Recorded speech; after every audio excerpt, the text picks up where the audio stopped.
Lauren Hughes here. We are doing our vacation rental series, and one of the biggest items that has knocked me or made my bottom line not as amazing as I wanted it to be is the maintenance of the homes you choose to live in. And I'm sitting in a beautiful Caribbean home. It's actually my favorite home, and I love it, and I'm very sad that it's being sold, or it's under contract right now. It's a project that I had been working on since 2013, and I absolutely love it. It's run its course, and now I want some more aggressive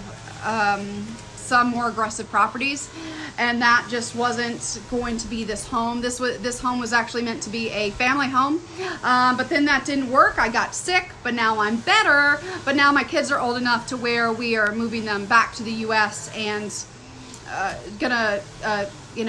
we're going to raise them in Colorado, which was the goal the whole time. But this house did have kind of a lifespan on it, and so we are moving it on. It's very sad, and maybe in the future we'll build another house like this.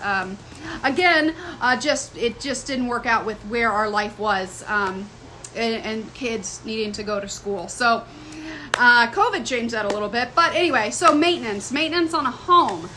This is going to be a big ticket item, especially if you're doing like a home like this. The maintenance is high, and it's not this house, it's this island, and you choose an island property. We're in the Caribbean right now. The maintenance on these homes is more. It's just like having a car near the ocean. And it's just, cars need a lot more maintenance when they're near salt water or salty air. Same is true with this house, any house in the Caribbean or on the ocean. And you need to definitely take that into account and figure out what your maintenance costs are going to be, because the lifespan of items is a lot lower, especially when, in the US you can have like a water heater that'll work for 30, 40 years, even though it's a 10 to 15 or 10 to 20 year time frame. You can do everything perfect here, but I don't think it's going to last that long, just because you have that salty air, rust.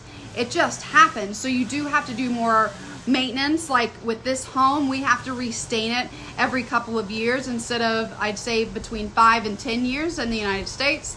We do try to keep it immaculate, and so we have to restain every couple years, and and then we would have to repaint as well. And it's just exposure to the elements, and having an indoor outdoor house, it's just, there's a lot of wear and tear. It's nice to be on a what am I under? Not a cabana. I don't even remember what it's called right now. There's just a lot more maintenance. And so that's just one example, but everything tends to have a shorter lifespan. I would say it's a third what you would find in the United States. So that's something to think about when you're buying, and just knowing that you are going to have more maintenance down here, and it's the price you pay for paradise, right? And you just have to make sure you acknowledge that before you buy the house. Otherwise, that's going to be a rude awakening. Do I think it's worth it? Oh, absolutely. We are moving this house on. It's too big. It's a 5,000 square foot footprint, over 1,000 square foot pool. It's a massive home that was supposed to be a private residence for us, and it just didn't, COVID kind of killed that. So that's the reason why this one's moving on. We will continue to have Caribbean properties. They've all been condos or townhome, or they're called condos, but they're multiple stories. So whatever you want to call them.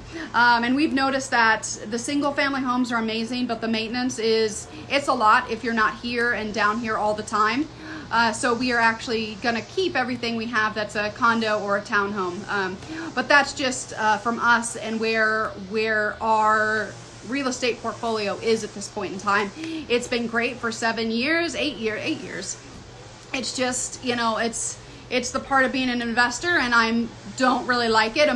Like human Lauren really wants to keep the house, but investor Lauren, I have goals, and it's just, I've got to convert this house into 4 rentals. That's what I'm going to do, is convert this beautiful home into 4 properties in the Denver area, and potentially 1 in the mountains. So I'm converting into at least 3 long-term rentals and 1 potential short-term rental, and it is what it is. It's the cycle. So if you guys ever have any questions, my door is always open.